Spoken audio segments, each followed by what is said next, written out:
सामाईन व नाज़रीन, इस्लाम एक बेहतरीन दीन है और हुज़ूर अलैहिस्सलातु वस्सलाम की ज़िंदगी हमारे लिए कामिल और अकमल नमूना है।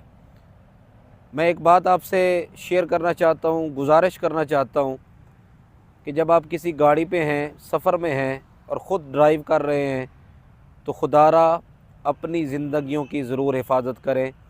और जब आप अपनी ज़िंदगी की हिफाजत करने की कोशिश करेंगे तो यकीनन दूसरे की ज़िंदगी भी महफूज रहेगी।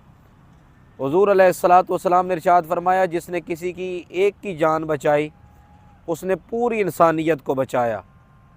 हम ये नहीं सोचते कि मेरी एक गलती से दूसरे का या मेरा अपना कितना नुकसान हो सकता है। खुसूसन जो मोटरसाइकिल वाले हज़रात हैं, इनसे गुजारिश है कि हम जब इशारा बंद होता है, ट्रैफिक इशारा, हम उसको तोड़ देते हैं और निकल जाते हैं। इस तरह और बहुत सारे मामलात हैं। अगर आपके सामने से कोई गुज़र रहा है तो उसे गुज़रने दें।